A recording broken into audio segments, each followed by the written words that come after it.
My company Review harvested over $55,000 last month in recurring revenue. You can see the hover animation. This is legit. This is with our business Review Harvest. It's just an agency where we help local business owners rank higher on Google and get more Google reviews. It's all low ticket recurring revenue.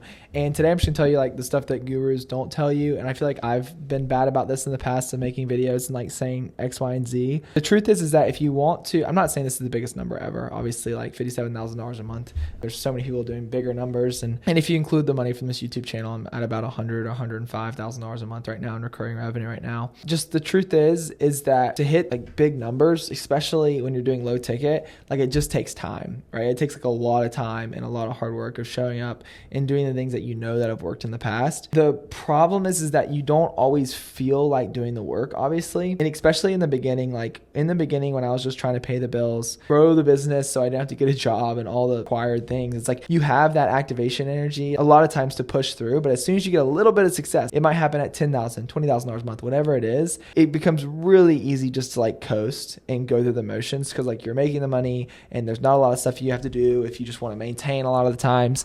And I don't say this is like poor pity me or anybody that's seeing that sort of success at all. I'm just saying like what happens in those moments is that if you celebrate the big milestones of $50,000 a month, $100,000 a month, whatever it is, if you celebrate those really hard, it's really easy just to make those kind of like your new normal and just kind of like let that be and lose the drive that it took to get there and quit growing. And so one quote that I've always loved, I think Charlie Morgan said it, was like when you hit a new revenue milestone, make that the floor, right? When anything that you celebrate becomes your ceiling, like, oh, $50,000 a month, this was amazing. I did this. This is my ceiling. I hit this peak, achievement, whatever it is, or $100,000 a month, whatever your goal is. And it can become this ceiling. But really what you want to do is like make it your floor and your standard. And a lot of that comes with like showing up, continue to innovate, continue to work really hard, continue to do the things that you know have worked in the past. But the problem is that a lot of times you're not going to feel like that. And even in the early days, like when you have to do really hard things like cold calling or cold outreach or sales calls over and over and over again that no show or they just suck, you don't feel like doing that. One thing I just wanted to say and hop on here real quick and kind of get off my chest was that there are going to be so many days and weeks that you don't feel like doing it, but you just have to like still show up and sit at the desk. Like if you just go and sit at your computer, something will get done. It might not be the best day ever. It might not have knocked off the to-do list stuff that you need to knock off. But at the end of the day, if you're sitting in front of that computer, you'll get something done. Even then, if you just keep showing up and going through the motions, it'll just get you through that lull to find the next spark. For some, like, honestly, I'm in one of those like last like 2 weeks. I've been in one of those lulls where like, I know there's a lot of stuff I should be doing. Like none of it's really firing me up. A lot of it's monotonous stuff that I don't want to do. And like, I don't feel like doing it. And there are times where I put my earbuds in and I lock in and I do 4 hours of deep work or whatever it is to try and like get through the hump. But like, you're not going to feel like doing it. And as much as I want to be this guru to come on here and tell you like, when I don't feel like doing something, I do it anyways. Guess what you have to do? And there's a lot of truth in that. And I've done a lot of that up until this point. But there are days and weeks where I just show up and go through the motions.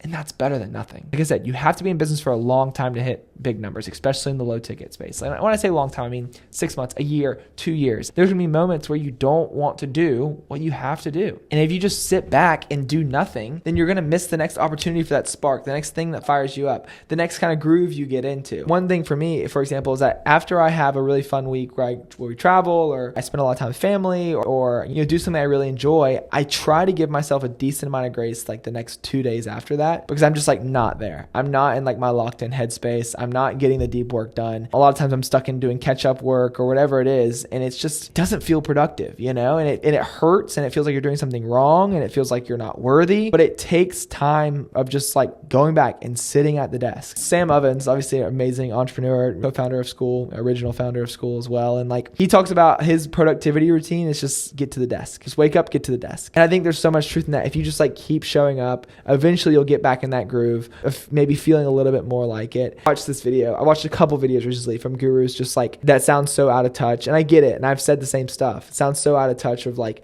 just push through, push through, push through. And there's so much truth in that. But there are going to be days where you don't feel like doing it. It's okay to have a suboptimal day. It's okay to not get the most or not set off to do everything you wanted to do on your to-do list, because that's most days, but even if you feel like you fell super short. And I don't even know if I'm going to post this video. It's just on my mind today. It's hard. It takes time. Give yourself a little bit of grace to not have the most productive week sometime. Because if you're constantly beating yourself up for not doing enough and not getting that work done, I think what happens is you don't get the reward from the work before you see the fruits of the labor. What I mean by that is like, let's say you're goal is to do 100 cold calls. It might be 5, 10, 15 days, a month before you close any sales from those cold calls, before you make any additional money, the real fruits of your labor. When you work hard and you're able to say, hey, I meant to do something today. I did 100 cold calls and now I feel good about myself from doing that. That in itself is a reward loop that keeps you showing up and keeps you getting back to your desk. And if you're just constantly berating yourself, even on the hard times, if you're just constantly not giving yourself any grace, I think it can come into like burnout mode. Alex Hormozi describes